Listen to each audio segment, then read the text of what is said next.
یہ دو چند مسائل ہیں قربانی کے حوالے سے. جو پیچھے بارش ہو رہی ہے تو وہ لوگ اندر آگے بیٹھ جائیں, بارش میں نہائے نہیں. یہ محمد حارث کی والدہ خاتون زوجہ عمر ناصر دعائے مغفرت, کرنٹ لگنے کے باعث انتقال کر گئی ہیں. دل سے دعا اللہ تعالیٰ ان کی مغفرت فرمائے. جی اچھا, ابھی نماز جنازہ بھی ہوگا اس کے بعد, ٹھیک ہے. یہ مسائل ختم کرتا ہوں تو پھر نماز جنازہ ہے اسے. قربانی کے بارے میں چند مسائل سن لیں. پہلا مسئلہ یہ ہے کہ قربانی کا گوشت کھانا عبادت ہے, جیسے میں نے بتایا. بعض لوگ یہ کرتے ہیں کہ گھر میں قربانی کرتے ہی نہیں ہیں, سارے حصے ادھر ادھر دے دیے انہوں نے, تو یہ ایک قسم کا تکبر ہے. سمجھ رہے ہیں؟ ٹھیک ہے, صدقے کی اپنی اہمیت ہے, مگر جب اللہ کی طرف سے ضیافت ہے تو اس کو کھانا چاہیے. دیکھو ان 3 دنوں میں 4 دنوں میں روزہ رکھنا حرام ہے. کیوں حرام ہے؟ کیونکہ روزہ رکھ کے آپ گوشت نہیں کھا سکتے قربانی کا. رات کو حالانکہ کھا بھی سکتے ہیں, مگر یہ کہ جیسے عام دنوں میں کھانے کی روٹین ہے وہ نہیں کر سکتے آپ. تو اس کا مطلب پتہ چلتا ہے کہ جب اللہ تعالیٰ کی طرف سے ایک چیز کی ضیافت ہے تو اس ضیافت کا انکار نہیں کرنا چاہیے. یہ تکبر ہے. بعض لوگ یہ کہتے ہیں ہم تو پورا سال گوشت کھاتے ہیں, ابھی ہم نے کیا کھانا ہے یار. بھائی آپ پورا سال اپنے پیسوں سے کھاتے ہوں گے. دیکھو ہم پورا سال پانی پیتے ہیں نا, لیکن مکہ جب جاتے ہیں اور زمزم پیے بغیر واپس آ جائیں تو یہ بہت بڑی حماقت ہے یا نہیں ہے بھائی. وہاں جا کے پیتے بھی ہیں اور بھر بھر کے گھروں میں بھی لے کر آتے ہیں. کیوں لے کر آتے ہیں؟ اس لیے کہ وہ پانی اور اس پانی میں فرق ہے. وہ پانی پلانے والا کون ہے؟ اللہ ہے. یہ بھی اللہ ہی پلا رہا ہے, مگر اس کی نسبت اللہ اپنی طرف نہیں کر رہا. اس کی نسبت اللہ اپنی طرف کر رہے کہ میری طرف سے آفر ہے یہ تمہیں. اس میں جو برکت ہے وہ اس پانی میں نہیں ہو سکتی. برکت نہ بھی ہو بھائی, ہم تو اللہ کی طرف سے ضیافت ہے. تو تبھی نبی نے فرمایا کافر جو ہے وہ زمزم پیٹ بھر کے نہیں پیتا, اور مسلمان زمزم پیٹ بھر کے پیتا ہے. کافر اتنا پیے گا جتنے ضرورت ہوگی, کہے گا پیاس ختم ہو گئی اب کیا. مسلمان کہتا ہے نہیں بھائی اور پیوں گا, پیٹ بھر کے پیوں گا میں, اللہ پلا رہا ہے. نہیں آ رہی میرا خیال ہے بات سمجھ. تو اسی طرح آپ سارا سال تکے بھی کھاتے ہیں, کو ہمیں پتہ ہے آپ کھاتے ہیں, کوفتے بھی کھاتے ہیں, کباب بھی کھاتے ہیں, وہ آپ کھاتے ہیں, وہ کسائی آپ کو جو دے رہے ہیں. اس گوشت کی نسبت کس کی طرف ہے؟ اللہ کی طرف. نبی صلی اللہ علیہ وسلم نے 63 اونٹ اپنے ہاتھ سے نہر کیے اور سب میں سے تھوڑا تھوڑا چکھایا آپ نے. حالانکہ آپ صلی اللہ علیہ وسلم کھانا نہیں کھاتے تھے, بہت کم کھاتے تھے. تو اس لیے ایسا نہ کیا کریں, وقف بھی کریں تو پھر گھر میں بھی کریں. اگر آپ نے صدقے کی قربانی کرنی ہے تو پھر ایک حصہ صدقہ کر دیں اور ایک حصہ, مطلب کہ گھر میں گوشت آنا چاہیے. کہنے کا مقصد ہے تھوڑا آئے زیادہ آئے, گھر میں بہرحال آنا چاہیے. پھر بے شک غریبوں کا بھی حق ہے. غریبوں کے لیے جو مالدار لوگ ہوتے ہیں وہ زیادہ قربانی کرتے ہیں کہ بھائی اتنے حصے غریبوں میں بانٹ دیں گے اور ایک آدھ حصہ گھر کے لیے رکھ لیں. تو گھر میں کچھ نہ کچھ گوشت لازمی آنا چاہیے. سمجھ رہے ہو؟ دوسرا مسئلہ, فقہا نے لکھا ہے کہ جو غریب آدمی ہو یا اس کے اہل و عیال زیادہ ہوں, اس کے لیے افضل یہ ہے کہ وہ صدقہ نہ کرے قربانی کا گوشت. نہیں یاری میرا خیال ہے بات سمجھ. کیونکہ اللہ کی طرف سے ضیافت ہے. تو جب آپ غریب ہیں, آپ پورا سال گوشت نہیں کھا سکتے تھے, تو بچوں کا حق, بیوی بچوں کا حق پہلے. بعض لوگ سخاوت کا دریا بن جاتے ہیں, گھر میں بچوں کو اتنا نہیں مل رہا اور وہ سارا انہوں نے بانٹ کے, تو بھائی وہ پہلے, یہ غریبوں کے لیے ہے. میرا خیال ہے ہمارے ہاں اللہ کا شکر ہے کوئی ایسا غریب ہے نہیں, لیکن اگر کوئی بیٹھا ہوا ہو تو اس کے لیے بتا رہا ہوں. ہمارے یہاں سب کھاتے ہیں, پورے سال کھاتے ہیں الحمدللہ. لیکن اگر کوئی غریب ہے جو جس کو پورے سال گوشت کم ملتا ہے, تو وہ صدقہ نہ کرے, وہ 3 حصے نہ کرے, وہ سارا اپنی فیملی کو کھلا دے, خود بھی کھائے اور اسٹور کر کے اپنے بچوں کو کھلائے. وہ بچوں کو, بیوی کو, یا جو بھی اپنے قریبی رشتہ دار ہیں ان کو کھلا دے. تو یہ قربانی کے گوشت کے 3 حصے کرنا ضروری نہیں ہے. سمجھ رہے؟ باقی عام آدمی کے لیے حکم کیا ہے کہ گوشت کے 3 حصے کر دے, ایک حصے کو صدقہ کر دے, ایک رشتہ داروں میں بانٹ دے اور ایک حصہ خود کھا لے. یہ جو رشتہ داروں والا حصہ ہے, اچھا یہ 3 حصے بھی ضروری نہیں ہے. اگر پورا ہی خود بھی کھا جائیں گے تو کوئی گناہ نہیں ہے, ٹھیک ہے. بہتر ہے کہ ایک حصہ, کیونکہ قرآن کہہ رہا ہے کلوا منہا واطعموا البائس الفقیر, خود بھی کھاؤ اور فقیروں کو بھی کھلاؤ. تو قرآن کے حکم کو فالو کرنا چاہیے. 1/3 کو کیا کر دینا چاہیے؟ غریبوں میں بانٹ دینا چاہیے. اب غریب کی ڈیفینیشن کیا ہے؟ یہ ایک نیا موضوع ہے. تو بہرحال جو آپ کو غریب لگتا ہے آپ اس کو دے دیں. باقی رشتہ داروں کا حصہ جو ہے تو رشتہ داروں میں اگر قربانی ہو رہی ہے تو نہ دیں ان کو, ٹھیک ہے نا, اگر ہو گئی نہیں ہو رہی تو پھر ان کو دے دیں. تو یہ ہوتا ہے. باقی 2 حصے آپ رکھ لیں, 1 حصہ بانٹ دیں, ایسا بھی ٹھیک ہے. دوسرا مسئلہ قربانی کا یہ ہے, بہت اہم مسئلہ ہے کہ جس جانور میں 7 آدمی شریک ہوں یا 6 آدمی یا 4 آدمی یا 3 آدمی, اس کے گوشت کو تول کر تقسیم کرنا لازم ہے, اندازے سے تقسیم کرنا حرام ہے. بعض لوگ کہتے ہیں ہم سب راضی ہیں تو کیا ضرورت ہے. بھئی راضی کا مسئلہ, گوشت سودی اموال میں سے سودی, دیکھو 10 روپے دے کے 11 روپے لے سکتے ہو کسی سے, چاہے وہ دل سے بھی دے رہا ہو, پھر بھی نہیں. تو گوشت کی ایک بوٹی بھی کہیں زیادہ چلی گئی تو یہ سود ہو جائے گا. اب یہ فقہی مسئلہ, یہ علماء جانتے ہیں, آپ کو میں سمجھانا مشکل ہے. ایک بوٹی بھی زیادہ چلی گئی تو کیا ہو جائے گا, سود. اس لیے اس کو تول کے برابر برابر 7 حصوں میں تقسیم کریں. اور اگر اس ٹینشن سے بچنا چاہتے ہیں تو 7 حصوں میں کلیجی یا پائے ملا دیں, پھر تول کے تقسیم کرنا ضروری نہیں ہوگا. جیسے 10 روپے دے کے 11 روپے دینا تو حرام ہے نا, لیکن 10 روپے کے ساتھ ایک ٹافی رکھ لیں, ہے بھائی, پھر 11 روپے لے سکتے ہیں. یعنی وہ نوٹ کے علاوہ کوئی جنس آ جائے. یہ میں اس لیے اتنی تفصیل بتا, لوگ کہتے ہیں پتہ نہیں مفتیوں نے کیا دین کو بنایا ہوا ہے, یہ پائے ملا دو, کلیجی ملا دو, اس تکلف کی کیا دو. بھائی سود سے بچنا ضروری ہے. تو اب جب آپ اس میں کلیجی ملا دیں گے تو کلیجی گوشت کی جنس سے ایک الگ چیز ہے. تو اگر ادھر گوشت زیادہ آئے گا تو وہ کلیجی کے مقابلے میں ہوگا, ادھر کلیجی زیادہ آئے گی تو وہ گوشت کے مقابلے. جنس تبدیل ہونے سے سود کے مسائل پھر وہ پیش نہیں آتے. تو کلیجی ملا دیں. تو جب کلیجی تقسیم شروع میں ہوگی تو کلیجی لوگ پہلے 7 حصوں میں ڈیوائڈ کر لیتے ہیں, ٹھیک ہے. تو اس میں سے کچھ کلیجی نکال لیں اور کلیجی 7 حصوں میں ڈیوائڈ کر کے تھوڑا سا اس میں گوشت ملا دیں. کلیجی میں گوشت مل جائے گا اور گوشت میں کلیجی. وہ ایک ہیروئن چی بیٹھا ہوتا نا پائپ کے منہ میں, پائپ ہوتے ہیں نا برساتی نالے, اس کے اندر ہیروئن چی بیٹھ کے ہیروئن پی رہا تھا, کہہ رہا ہے میں پائپ کے منہ میں ہوں اور میرے منہ میں پائپ ہے.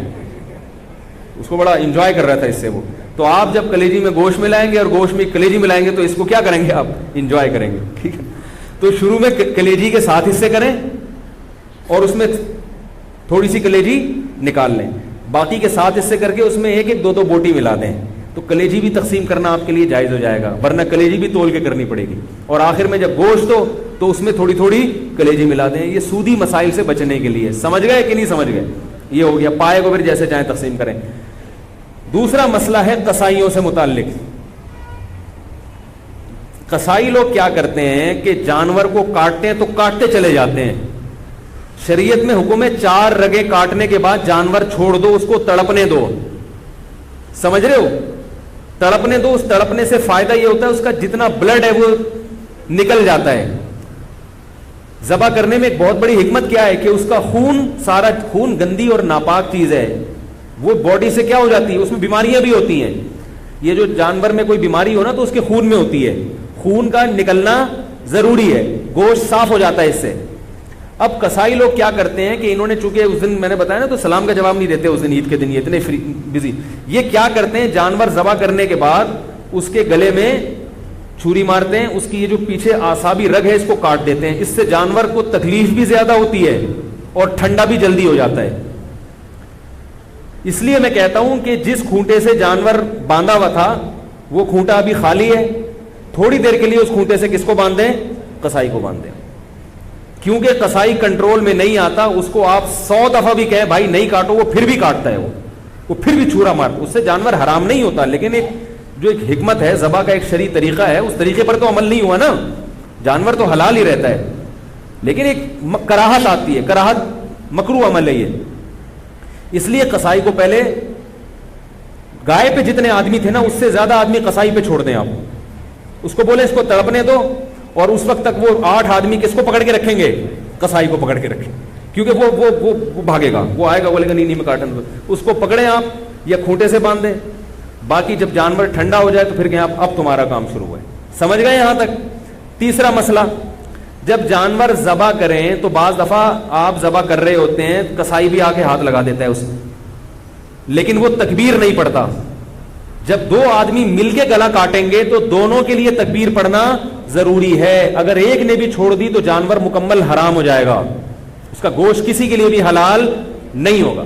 انہوں نے گٹکے رکھے ہوئے ہوتے ہیں منہ میں, منہ ہل ہی نہیں رہا ہوتا ان سے, تو ان سے بولے بھائی گٹکا تھوڑی دیر کے لیے پھینک دو, تسلی کے ساتھ بسم اللہ اللہ اکبر پڑھو زور سے. اور علماء کہتے ہیں کہ جو لوگ وہاں کھڑے ہوئے ہیں ان کو بھی چاہیے تکبیر پڑھ لیں, تاکہ وہ جو ہے نا جو ذبح کر رہا ہے اس کو یاد آ جائے. ٹھیک ہے, بھولے سے اگر تکبیر رہ گئی تو بھی جانور حلال ہے, لیکن جان کر اگر چھوڑ دی, یا مسئلے کا علم نہیں تھا, یا قصائی یہ سمجھتا تھا بھائی اس نے پڑھ لی تو کافی ہے, مجھے پڑھنے کی ضرورت نہیں ہے, تو وہ جانور کیا ہو جائے گا, حرام ہو جائے گا. بھولے سے چھوٹ جائے تو ایک الگ بات ہے, جان بوجھ کر تکبیر چھوڑیں گے تو جانور حرام ہو جائے گا. البتہ آپ 4 رگیں کاٹ چکے تھے, پھر قصائی نے چھری ہاتھ میں پکڑی ہے, پھر کوئی فرق نہیں پڑتا, پھر وہ تکبیر نہ بھی پڑھے تو جانور کیا ہے, حلال ہے. تو شروع کی رگیں جو ہے نا جب کٹتی ہیں تو اس میں تکبیر کا پڑھنا ضروری ہے. آج کل یہ فارمی مرغی والے بھی تکبیر نہیں پڑھ رہے, تو میں نے کئی دفعہ پکڑا ہے, ان کو جا کے پکڑا کریں, ان سے بولے زور سے بولا کرو. ویسے تو باتیں چیخ چیخ کے کرتے ہیں, جب اللہ کا نام لینے کا وقت ہے تو پتہ نہیں نام ہی نہیں لیتے وہ. تو انہوں نے بھی گٹکے رکھے ہوئے ہوتے ہیں منہ میں, ان کے پاس اتنا ٹائم نہیں ہوتا, کیونکہ گٹکے کے ساتھ تکبیر پڑھنا بڑا مشکل کام ہوتا ہے. ٹھیک ہے نا, میں نے گٹکے والوں سے اس کی تحقیق کی, وہ کہتے ہیں پان بھی منہ میں, تو سلام کا جواب نہیں دیتا, وہ تکبیر کہاں سے پڑھے گا. ابھی کچھ دن پہلے میں جا رہا تھا, کسی سے موٹر سائیکل والے سے راستہ پوچھا, اس کے منہ میں گٹکا تھا, تو پورا گٹکا اس نے منہ سے پھینکا ہے میری خاطر. اس کے بعد اس نے وعلیکم السلام کہا اور پھر مجھے ایڈریس بتایا. میں نے کہا دیکھو یہ حالات ہے. تو اللہ کا نام لینا ہے زور سے. ٹھیک ہے, اور جانور خود ذبح کیا کریں, قصائی سے باقی کام کروا لیں آپ. نبی صلی اللہ علیہ وسلم نے خود جانور ذبح کیا, صحابہ خود جانور ذبح کیا کریں, یہ عبادت ہے. اور علماء کہتے ہیں کہ جس سے جانور ذبح ہوتا ہے نا, اس سے بھی انشاءاللہ اس گوشت میں کیا آتی ہے, لذت اور برکت. تو آپ خود کریں, اگر قصائی نیک آدمی ہے تو ٹھیک ہے اس سے کروا لیں. قصائی میں نیک بھی ہوتے ہیں, برے بھی ہوتے ہیں, ہر طرح کے لوگ ہوتے ہیں, اور بہتر یہ کہ آپ کا جانور ہے تو آپ چھری خود چلائیں. بعض لوگوں کا دل بہت نرم ہوتا ہے, چھری نہیں چلتی ان سے, تو ان کو چاہیے چھری چلائیں, کیونکہ اسلام اتنے دل کی نرمی کو پسند نہیں کرتا. اگر اتنا نرم دل ہوگا تو آپ اپنے ملک کی حفاظت نہیں کر سکتے. آئی بات سمجھ میں؟ آپ اپنے دین اور ملک دشمن لوگوں سے لڑ نہیں سکتے. جو ایک صاحب تھے بڑے نرم دل تھے, وہ گائے خود ذبح نہیں کرتے تھے, کہہ رہے ہیں مجھے کچھ ہوتا ہے. جب انہوں نے پڑھا نا کہ اسلام میں ایسا حکم ہے تو پھر وہ خود ذبح کرنے لگے. انہوں نے کہا یار تھوڑا دل مضبوط کرنا ضروری ہے. ٹھیک ہے, اور عورت بھی ذبح کر سکتی ہے. جو خواتین ہیں اگر وہ گھر میں قربانی کر رہی ہیں تو وہ خود ذبح کریں, جس کا حصہ ہے وہ خود ذبح کرے, یہ زیادہ بہتر ہے. سمجھ رہے؟ باقی خواتین جب وہ ذبح کریں نا تو فوراً چھری کہیں چھپا کے رکھ دیں, ورنہ کسی وقت آپ بھی ذبح ہو سکتے ہیں. کیونکہ جب ایک دفعہ ان کا ہاتھ چل جائے نا, ان کو اچھا ہم تو یہ بھی کر سکتے ہیں, ابھی تک تو ان کو یہ ہے کہ ہم تو گلا کاٹ ہی نہیں سکتے کسی کا, تو اس لیے وہ چھری فوراً چھپا کے رکھ دیں. سمجھ رہے ہو؟ تو یہ ہو گیا قربانی کا ایک مسئلہ. جو جانا چاہیں بھائی جا سکتے ہیں, میری طرف سے اجازت ہے, میں نے نہیں بٹھایا. نماز صبح 7 بجے ہوگی, ٹھیک 7 بجے بھی نماز جنازہ یہ ہم کرتے ہیں تاکہ جو ہے نا. اچھا, دوسرا مسئلہ جلدی جلدی میں بیان کر دوں. تو یہ مسئلہ ہو گیا, گوشت تقسیم کرنے کا مسئلہ ہو گیا, اور قصائی کا مسئلہ ہو گیا. دوسرا, جانور میں 7 حصے ضروری نہیں ہے. 7 کا مطلب ہے زیادہ سے زیادہ 7 آدمی, 6 بھی برابر ہو سکتے ہیں. لوگ 6 آدمی گائے میں شریک ہے تو وہ 7واں تلاش کر رہے ہیں. بھائی کوئی بات نہیں, 6 برابر حصوں میں ڈیوائڈ کر دو اس کو. 5 آدمی ہے تو 5 برابر حصوں میں ڈیوائڈ کر دو. 4 ہے تو 4, 1/4 ایک کا, 1/4 دوسرے کا, 1/4 تیسرے کا, 1/4 چوتھے کا. 2 ہے تو 2, آدھی گائے ایک کی, آدھی ایک. ایک صاحب نے مجھے کہا کہ ہم 2 بھائی ہیں, گائے لی ہم نے, تو 3 حصے میرے ہیں, 3 اس کے ہیں, ایک کسی کا نہیں مل رہا. تو میں نے کہا بھائی آدھی آپ لے لو, آدھی اس کی. انہوں نے کہا اچھا پھر ہم 6 حصے کرتے ہیں, 3 میں لے لیتا ہوں, 3 وہ لے لیتے ہیں. میں نے کہا اتنی ٹینشن کی کیا ضرورت ہے, 6 حصے کر رہے ہو اللہ کے بندے, سیدھا سیدھا 2 حصے کیوں نہیں کرتے؟ آدھی ایک کی ہو گئی, آدھی دوسرے کی ہو گئی. اب آدھی میں یہ نہیں کہ پچھلا والا پورشن اس کا اگلا, ایسا نہیں. آدھی کا مطلب پوری میں جو آدھی. تو اس طرح سے یہ چند موٹے موٹے مسائل تھے, کیونکہ جنازہ تیار ہے, اس میں تاخیر, ویسے تو اتنی بھی تاخیر جنازے میں نہیں ہونی چاہیے, لیکن یہ مسائل بہت اہم ہیں, اور یہ جو لوگ بیٹھے ہوئے ہیں تو بہت سارے اس میں پھر غائب ہو جائیں گے, اس لیے میں نے یہ مسئلہ بیان کر دیا. کوئی اور مسئلہ پوچھنا ہو تو پھر میری کال ٹائمنگ 5 سے 5:30 ہے, اور جامعۃ الرشید میں JTR میڈیا ہاؤس کے نام سے 8 سے 7:45 بجے لائیو مسائل کا سیشن چلتا ہے, اس میں بھی رابطہ کر سکتے ہیں. سبحانک اللہم و بحمدک, نشہد ان لا الہ الا انت, نستغفرک و نتوب الیک. جنازہ پڑھ لیں, پھر سنت بعد میں پڑھیے گا.